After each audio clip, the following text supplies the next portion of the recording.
Sleepy classes के सारे subject. मुझे पता चला था कि sleepy classes sleepy classes sleepy classes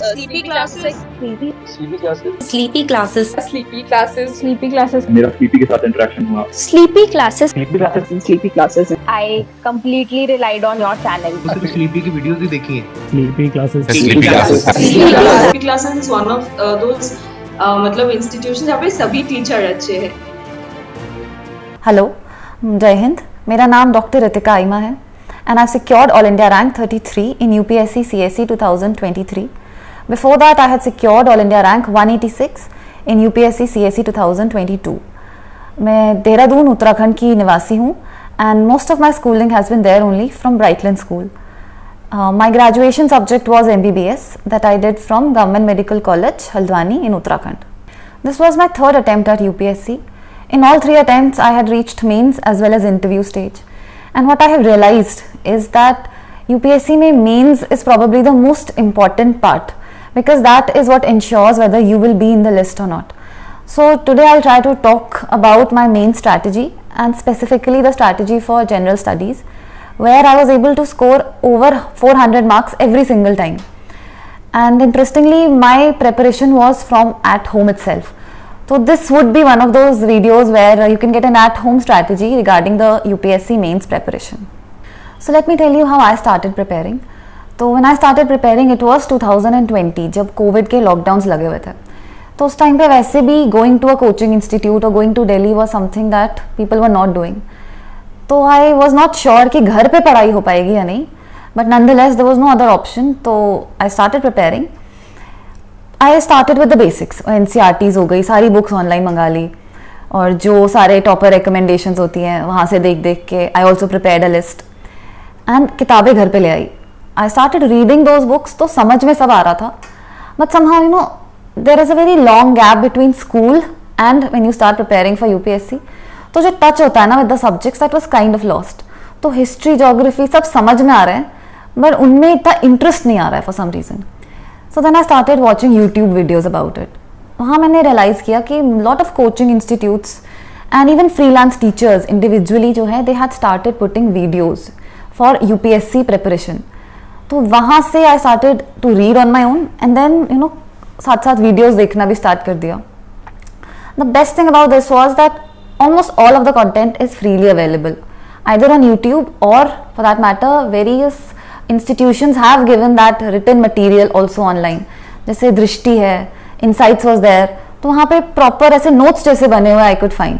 So my preparation started like that and over time I realized कि there are a lot more avenues that are freely available जिनको use करके we can prepare from home itself. So I'll try to go subject wise with the type of resources that I was using. There are two important things in UPSC preparation. है ना? One is the static part and the other is current affairs. So first let's discuss the static part. तो GS1 से start करते हैं. GS1 has important subjects like history, geography, then there is international history and there is art and culture. तो history के लिए I think most toppers recommend certain books. मैंने ना लेकिन interestingly history के लिए NCERT के अलावा कोई book नहीं पढ़ी. What I did on the other hand was there was a teacher जिन्होंने नया नया वीडियोस डालना स्टार्ट किया था उस time. He goes by the name Vishal Chauhan sir. So he used to be available on different platform then. अभी he has changed his online platform but you can search him through his name and you will find his videos freely there on YouTube. He cover the entire history aspect. Sir के videos काफ़ी informative है but more than that you know he has a story telling kind of approach. तो he is a wonderful teacher. तो उनके साथ ऐसा होता था कि every day he used to put up a video. Almost 2.5-3 घंटे की वीडियो होती थी. मैं 2x पे सुन लेती थी. I had this habit coffee पीने की. So with coffee for an hour और 1.5 hours I would just listen to him. इसके मैंने नोट्स भी बनाए थे eventually through his lectures.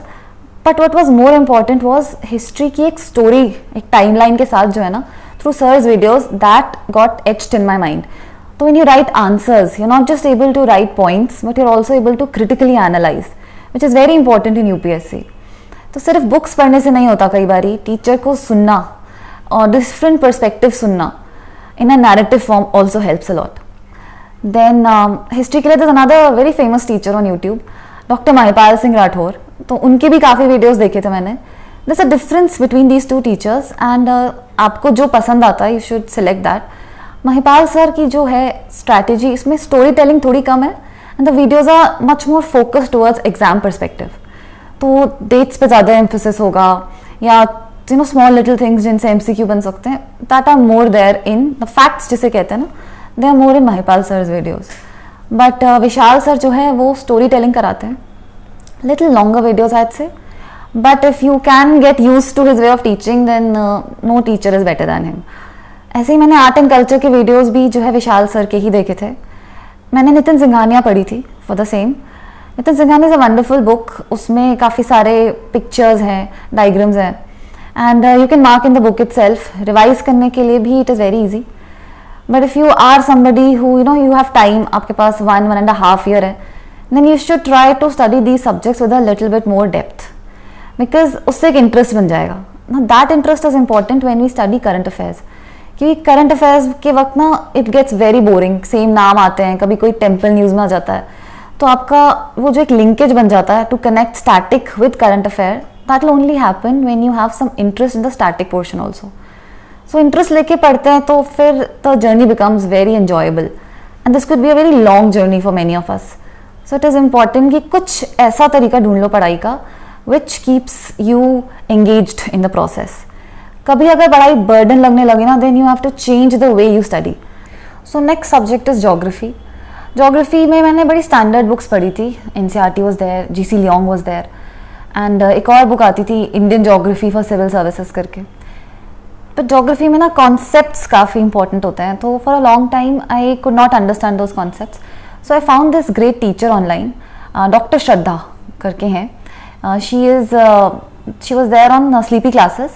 I think she's still there on that platform. And उनके जो वीडियोस है ना, बहुत शॉर्ट में उन्होंने काफ़ी अच्छे से ना सारे कॉन्सेप्ट्स ज्योग्राफी के समझाए हुए हैं. So that I appreciate very much. See I try to keep giving you teachers जो मेरे को ऑनलाइन मिले और अच्छे लगे एंड जिनका style of teaching was very nice, so that you can also benefit from those rather than talking about just online platforms. क्योंकि किसी भी यूट्यूब चैनल पे बहुत सारे टीचर्स होते हैं and not all of them are of that quality कि आप सबको सुन लो. So you should try and find good teachers spread across different platforms. That is what I think and that is what I did. So coming to GS2 now. GS2 में there are subjects like polity, then there is international relations. ये जो subjects हैं ना, ये थोड़ा interconnected हैं और इनको पढ़ते वक्त ना मैं थोड़ा इंटरकनेक्शन बना लेने चाहिए. जैसे जब हम इंडियन गवर्नेंस या पॉलिटी पढ़ते हैं तो how the international relations affect that, ये भी हमें सोचना चाहिए. या आप इकोनॉमी पढ़ते हो तो how the IR is getting affected by Indian economy, ये सब सोचते हुए चलना चाहिए. और जनरली क्या होता है, टेक्स्ट बुक्स में ये इंटरकनेक्शन नहीं होते. तो either you give your self that much introspective time और आप खुद से ये बनाओ, या फिर वही होता है कि आप यूट्यूब पे बहुत सारे टीचर्स के पर्सपेक्टिव के थ्रू वो इंटरकनेक्शन बना लेते हो, which ever way it is comfortable for you. Polity as a subject is something that I've always liked because I had a great polity teacher back in school.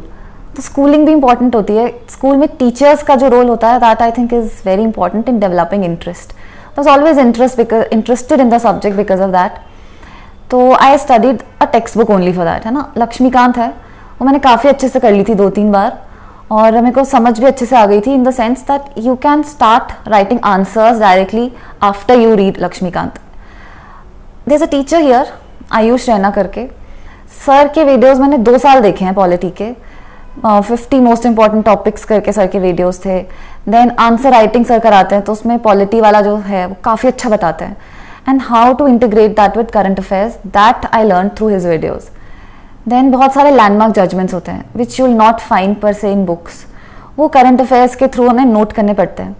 So either you do that yourself और there are these teachers like Ayush Raina sir, वो videos specially बनाते हैं dedicated towards these topics like most important supreme court judgments and landmark judgements.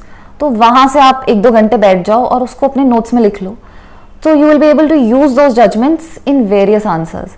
हमेशा नहीं होता कि directly judgement पूछ लें, बट आप जजमेंट को कोट जरूर करते हो अपने मेन्स आंसर राइटिंग में. Judgment is something that is very important and वो करने के लिए you should have some sources like insights देता है कई बार, वहाँ पढ़ा है मैंने. देन दृष्टि IAS वाला जो है उनका website, even they have a lot of these important judgments year mark, तो आप उसको अपने फ़ोन में भी बुक मार्क कर सकते हैं. देन नेक्स्ट GS2 में एक बड़ा इंपॉर्टेंट सब्जेक्ट आता है that is governance. Now governance के लिए there are good books that are specially oriented for UPSC. मैंने देखा है online and market also. But when I was preparing तो उस टाइम पे ना मैंने बुक्स यूज़ करी नहीं थी. I actually made notes for governance and I did that topic wise, क्योंकि सिलेबस तो हमें पता होता है और सिलेबस में कीवर्ड्स दे रहते हैं. तो I had already made my notes, so I didn't read a book. But what I did was, जो स्कीम्स रहती हैं, ये स्कीम्स बहुत सारी जगहों पे आपको मिल जाएंगी, ऑनलाइन मिल जाएंगी, PIB में मिल जाएंगी if you can go through that. Newspapers में आती रहती हैं. जो मोस्ट इंपॉर्टेंट ऐसे 40-50 स्कीम्स रहती हैं. अगर आपने स्कीम्स अच्छे से कर ली तो वो तो वैसे भी प्रीलिम्स के लिए करनी है, but they are also the core of your answer writing in governance. तो after you done your basic notes, you understood the theory part of governance, focus more on the schemes. और schemes directly कई बार कभी कभी पूछ लेते हैं, but even if they don't ask then we have to write those to substantiate our points. See mains answer writing की एक ही की है, that once you write a point you should give an example और you should give a case study at the end, जिससे आपके जो current affairs है वो आप लिंक कर सको विद द स्टैटिक पार्ट. तो उन सब के लिए ये स्कीम्स हो गई, या कोई नई चीज़ आ रही है, कोई लैंडमार्क जजमेंट आ रहा है, ये तो आपको you have to make a small copy of it, you have to write it and then you have to kind of mug it up so that you are able to present it in the answer whether it is asked or not. Then there is IR, international relations. तो IR के what I did was I went through the PYQs. तो उसमें I realized कि theory पे ऐसे question आते नहीं है ज़्यादा. What they ask is how India and Indian relations are with different countries, and that is mostly depending on उस time पे क्या news में है. Like if India-US relations are in news, then that will be asked. If India-Russia is in news because of some reason, then that will be asked. So the best thing is that you get a copy and हर एक country को ना एक एक page दे दो. So like I had India-US एक page, दूसरा page India-UAE, next page India-Russia, ऐसे करके, और एक एक पेज के शॉर्ट में एकदम कंटेंट लिख लीजिए. इसमें ना डेटा आता है, जैसे हमारा ट्रेड कितना वर्थ है, या हमारे रेमिटेंसेज अगर कोई आ रहे हैं तो लार्जेस्ट रेमिटेंस किस कंट्री से आता है तो उसको उसके पेज में लिख लिया. तो ऐसे करके you will have short but crisp notes, और वही आपको वहाँ पे लिखने रहते हैं टू एक्सप्लेन द रिलेशन. इसमें एक बहुत अच्छे टीचर है प्रशांत धवन सर, तो वो काफ़ी अच्छा एनालिसिस करते हैं स्पेशली फॉर IR. तो if you watch his videos on a regular basis you will have a good understanding of why the relations are developing in a certain way and where they are headed for the future. तो क्योंकि UPSC exam is not just a theoretical exam, it is an analytical paper. तो analysis करते हुए चलना पड़ता है syllabus का. तो जब आप पढ़ते हो, आप याद करते हो, वो ठीक है, that is not enough in itself. उसके साथ साथ आपको सोचना पड़ेगा कि इस टॉपिक में से क्या क्वेश्चन बन सकता है, किस तरह का क्वेश्चन बन सकता है, और कितने डीप में मेरे को पता होना चाहिए, so that when it comes in the exam and where you don't have much time to think, ये पुराने से सोचे हुए जो थॉट्स एंड आइडियाज़ हैं, you are able to present them fast in the answer writing. Sociology में sleepy classes एक platform है यूट्यूब पर, उनकी सोशियोलॉजी की लेक्चर सीरीज फॉलो की. तो I did a sleepy classes YouTube marathon. I would binge sleepy classes day and night. Sleepy classes के मैंने सारे लेक्चर्स बहुत रिलीजियसली फॉलो करे हैं. मेरा स्लीपी के साथ इंटरेक्शन हुआ और मैंने जो हमारी वीडियो सीरीज सोशियोलॉजी पे सर पड़ी हुई है बहुत ही हेल्पफुल है. मैंने स्लीपी क्लासेस की ऑनलाइन वीडियोस देखी.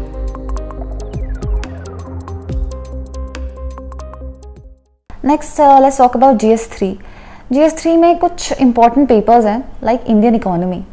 Now this is a very critical paper I feel, क्योंकि economy generally most students do not have a background in, and economy से काफ़ी क्वेश्चन प्रीलिम्स में भी आते हैं एंड काफ़ी क्वेश्चन मेंस में भी आते हैं, which you cannot just right on the basis of general knowledge. आप हो सकता है ऐसा क्वेश्चन साइंस एंड टेक में कर ले जनरल नॉलेज से, आप एनवायरनमेंट लिख सकते हो जनरल नॉलेज से, बट इकोनॉमी थोड़ा टेक्निकल सब्जेक्ट है, तो उसमें कीवर्ड्स का आना बहुत ज़रूरी है. तो like for example if budget is asked या FDI इज आस्क्ड, तो यू हैव टू नो कि मतलब ये टर्म कहाँ से आया. If there is a definition to it then you should write it. If there is another keyword to explain it then you should give that also. तो इसमें ये है कि I tried to read it from the NCERT itself, but I was not enough with respect to answer writing. तो नितिन सिंघानिया की एक book आती है इंडियन इकोनॉमी की, that is the one that I read. उसमें काफ़ी अच्छे से ना पॉइंट वाइज दिया हुआ है, plus everything is very well written in terms of headings, sub headings, then any associated concept if there is, तो वो उसके साथ ही उस पेज पे मेंशन रहता है इस तरह से. It's very well written book and it is appealing to the eyes also, क्योंकि उसमें कहीं पे टेबल्स बने हैं, कहीं पॉइंटर्स हैं. तो I think that is a book to consider. Then Ankit Agrawal sir हैं, तो उनके ना डेली वीडियोस आते हैं इकोनॉमी को समझाते हुए कि अभी जैसे करंट अफेयर्स चल रहे हैं इकोनॉमी के, so he will put that. And then he also then goes back to the static part of economy and explains if there is any process there to it. तो काफ़ी अच्छे से वो समझा देते हैं with respect to that. Then another subject very important for GS3 is science and tech. ये काफ़ी easy subject हुआ करता था, लेकिन अभी आप देखोगे last 1-2 years में ये technical questions are also asked. The good part of that is कि science and tech आज भी जो है current affairs से हो जाएगा. Like जो चीज़ न्यूज़ में है वही पूछी जाएगी, although काफ़ी deep में पूछी जाएगी. So when you study and prepare, so you will have to make short notes of it. I have not come across a book on science and tech as such जो कि mains answer writing में helpful हो, considering the fact कि वो इतना static नहीं आता, वो डायनामिक ज़्यादा आता है. तो you will have to prepare your own notes for that. Then doctor Dharmendra हैं, a teacher for science and tech. उनके काफ़ी अच्छे लगते हैं मेरे को videos. He explains the concepts also. And he has a kind of commanding सा presence, मतलब वो कोई बात आपको एक बार समझा देंगे तो आपको याद रह जाएगी. तो कुछ टीचर्स ऐसे भी होते हैं, he is one of them.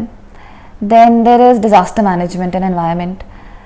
I have not read a book for it per se, क्योंकि मेरे को लगता था कि एनवायरनमेंट मतलब is a subject that I can understand very well and that I will write it on my own. But I prepared short notes for it because there are conventions हो गया, कोई डेट्स होती हैं, कुछ important चीज़ हो रही है तो, या न्यूज़ में कोई चीज़ आ गई कि सपोज कोई केमिकल बैन हो रहा है, तो इस तरह की चीज़ें. देन कौन सा कन्वेंशन उससे एसोसिएटेड है. अब अगर मरीन पोल्यूशन हो रहा है तो आपको मारपोल के बारे में पता होना चाहिए. तो इस तरह की जो चीज़ें उसके लिए मैंने शॉर्ट नोट्स ही बना लिए थे. If you find a book then that's also well. Then I have this teacher doctor Manmeet, उनके वीडियोस देखे हैं मैंने काफ़ी एनवायरनमेंट को लेके. Then environment was a subject that I liked also, तो थोड़ी मेरी को नॉलेज है which I used to put on my own in examples etcetera. I think if you are vigilant और आप थोड़ा सा ना कॉशियस रहते हैं, अपने सराउंडिंग्स को देखते हैं, आप थोड़ा सा इंटरेस्ट लेते हैं अपने सराउंडिंग्स में, तो आप इन्वायरमेंट को लेके ना कई सारे एग्जाम्पल्स खुद बना लेते हो एग्जाम में. For example I remember last year there was a question in mains and कहीं पे उसमें कुछ लेक के बारे में था, मतलब something related to reclamation of water bodies I think. So मेरे को थोड़ा आइडिया था कि सुखना लेक का कुछ चल रहा था उस टाइम न्यूज़ में. देन जहाँ मैं रहती हूँ मेरे घर के पास एक लोकल सा लेक था, तो ना वो छोटा सा लोकल सा लेक हो सकता है कि एग्जामिनर को डायरेक्टली पता ना हो because it is not a very prominent thing in news. However since it was a correct fact I did put that in exam. तो ऐसा नहीं है कि आप नहीं डाल सकते हैं कि कोई आपके छोटे से गांव मोहल्ले की बात है, तो you can always write that also. And environment जैसे पेपर्स में ये चीज़ें चल जाती हैं because these are valid examples. बस ये होना चाहिए कि मन से नहीं बनाना कुछ झूठ, as long as you know कि कहीं पे आस पड़ोस में हो रहा है तो you can put that in environment. Even small case studies like suppose आपका अपना स्कूल कुछ ऑर्गेनाइज करा रहा है, ऐसे cleanliness drive, I don't think you should not right it. अगर आपको कोई और अच्छा एग्जाम्पल याद नहीं आता which is more prominent, you can write it. You can go ahead and put that as a case study and substantiate your answer. Lastly, let's talk about GS4. क्योंकि GS4 I used to find it very tricky initially. GS4 ऐसा subject है जो कोई भी लिख सकता है, क्योंकि हमें पता है कि अगर कोई क्वेश्चन पूछा है एथिक्स पे, ऑनेस्टी पे, इंटेग्रिटी पे, तो हम सबके अपने व्यूज़ होते हैं उसको लेके और हम काफ़ी अच्छे से लिख सकते हैं. But every time I used to write those views I was getting around 100-105 ऐसे, तो मतलब वो स्कोरिंग नहीं हो रहा था. Although my answers were very much complete but I think they were generic in a way. तो that was what happened in the first attempt. ना सेकेंड अटेम्प्ट में what I did was I added a little bit of authors if I could, या कोई historical personality हो गई या कोई case study हो गई अपने एथिकल व्यू को समझाने के लिए. But even then the marks was in the same range. Now this time I scored around 122 in ethics. What I did differently was कि इस बारी ना I changed the way I used to write my answer. I think that ethics में point wise नहीं लिखना चाहिए, क्योंकि ethics is not about how many points you can write. It is about how strongly you feel for a value. तो पहले मैं case study भी काफ़ी टैबुलर फॉर्म हो गया या पॉइंट वाइज लिखती थी ना. इस टाइम मैंने उसको जैसे ऐसे का पैटर्न रहता है पैराग्राफ्स में, ज़्यादातर वैसे लिखने की कोशिश करी, क्योंकि ethics is a subject that you should explain. तो अगर मैं कह रही हूँ कि honesty is an important value, I can just write one point and say honesty is important value for integrity and then move on. It should be a complete sentence that explains my perspective, like honesty is important value for integrity. Then कुछ आगे sentence बनाइए, ठीक है, for the purpose of a well functioning society and the growth of individual. तो इस तरह से कुछ बनाने से ना हमारे जो थॉट प्रोसेस है वो दिखता है। एंड आई थिंक एथिक्स का paper is for that only, to analyse कि आप सोचते कैसा, what is your thinking pattern, how strongly do you feel about values. It is not about कि कौन सी थ्योरी आपने एथिक्स में पढ़ ली, या कितना ज़्यादा अच्छा सा आप डिफाइन कर रहे हो ऑनेस्टी को, या ऑब्जेक्टिविटी की डेफिनेशन कैसे दे रहे हो आप। ये थ्योरेटिकल पेपर नहीं है, ये एक किस्म का पेपर है to see your personality and your way of thinking. तो इसमें थोड़ा कोशिश करके हो सके तो लॉन्गर सेंटेंसेज लिखिए, हो सके तो पैराग्राफ लिखिए। ना those paragraphs can be in the form of points also. तो क्योंकि थोड़ा सा आंसर को सुंदर भी दिखाना रहता है, तो ऐसा नहीं कि पॉइंट्स लिखने ही नहीं है, but only when required and a little longer than normal. मतलब ऐसा नहीं कि पॉइंट 1 डाल दिया, एक लाइनर लिख दिया, थोड़ा सा उसको जो है एक सेंटेंस फॉर्म में लिखो तो बेटर रहता है। Now ethics I have studied on my own, I made my own hand written notes. मैंने कोई बुक नहीं पढ़ी इसके लिए, लेकिन मैंने PYQs काफ़ी सारे सॉल्व किए थे, बिकॉज वो PYQ सॉल्व करते करते यू रियलाइज़ कि अगर कोई टॉपिक पे मेरे पास मटेरियल कम है तो फिर आप फटाफट जो है गूगल पे या किसी कोचिंग वेबसाइट से उस मटेरियल को सब्सटैंशिएट कर लेते हो। तो उसके लिए वो अप्रोच काफ़ी अच्छी रहती है। And then there are case studies. Case studies are something where there is a kind of pattern to it, जो काफ़ी सारे आंसर राइटिंग कोर्सेज में मैंने देखा हुआ है। तो स्लीपी क्लासेस का एक आंसर राइटिंग प्रोग्राम आता है, डेली आंसर राइटिंग करके। तो उसमें मैंने एथिक्स क्वेश्चंस को सॉल्व करते हुए देखा था that there is a strategy which is that आप 3 ऑप्शन देते हैं, और पहले 2 ऑप्शन जो है थोड़े एक्सट्रीम होते हैं on both the ends, and तीसरा is a well balanced option जिसको आप चूज़ करते हो। I think it is a good enough and a safe strategy. तो आप उस स्ट्रैटेजी को तो फॉलो कर सकते हैं, बिकॉज वो आपके आंसर को एक वेल डिफाइंड स्ट्रक्चर दे देता है। तो आपका टाइम वेस्ट नहीं होता वहाँ पे फिर ऑप्शन सोचने में कि अगर केस स्टडी कुछ पूछ रही है तो मैं क्या करूँ। आपको पता होता है कि पहले मैं जो है एक एक्सट्रीम एंड पे जाऊँगी, सेकंड में ऑप्शन में मैं दूसरा एक्सट्रीम एंड ले लूँगी, एंड थर्ड में एक वेल बैलेंस्ड अप्रोच दे दूँगी। That saves a lot of time. और कुछ कभी कभी इन जेन्युइन टाइप के बहुत ही मतलब क्रिएटिव सा आपके पास ऑप्शन आ रहा है तो आप उसको लिख सकते हो, but just keep it balanced. और 3 ऑप्शन बहुत रहते हैं तो ज़्यादा टाइम होता नहीं है वहाँ लिखने का। सो 5-6 ऑप्शन भी नहीं देने के, कम ऑप्शन दीजिए, लेकिन explain them very well and explain them on the basis of those qualities जो हमारे एग्जाम के सिलेबस में मेंशन रहती हैं। तो उन क्वालिटीज़ को अगर हम बार बार उन की वर्ड्स को डालते हैं तो वो हमारे आंसर को थोड़ा सा जो है वेट देती है, एंड उसके बेसिस पे I think marking is much better. So that should be done for these subjects. These are all static subjects, लेकिन करंट अफेयर्स की इंपॉर्टेंस बहुत ज़्यादा है टू कोरोबोरेट दी सब्जेक्ट्स। वो करंट अफेयर्स करने का हर किसी का एक अलग स्टाइल हो सकता है। See I used to do from YouTube, क्योंकि यूट्यूब में क्या है, every day all these various institutes and channels जो हैं they keep posting daily current affairs. तो उसमें ये रहता था कि अगर मैं कुछ और काम भी कर रही हूँ तो मैंने हेडफोन लगा लिए और पीछे से सुनती जा रही हूँ। That helps in revising also, and अगर कुछ इंपॉर्टेंट लग गया तो I would note it down immediately. इसके अलावा there was insights comes up with a monthly current affair magazine. तो मैं उसको ऑनलाइन PDF ही डाउनलोड कर लेती थी। It's a very good written magazine. हाँ, थोड़ी सी बल्की है, मतलब I think sometimes it goes up to 250 और 300 pages also, but that is mostly because of pictures डाली रहती है या कुछ प्रीलिम के क्वेश्चन रहते हैं, वो बल्कि लगती है, but it is very convenient. And एक monthly current affair I think if you stick to it 4-5 days में हो जाता है, which is the time that you should give to it. So like that if you prepare the static and the current affair together तो आपकी preparation काफ़ी अच्छी हो जाएगी, and try to keep it in such a way कि आप different subjects को साथ में लेके चल सके and interlinkages बना सके. That is most important in answer writing. And with that I think we have mostly covered everything with respect to general studies. I hope that helps you, and see you later. Thank you.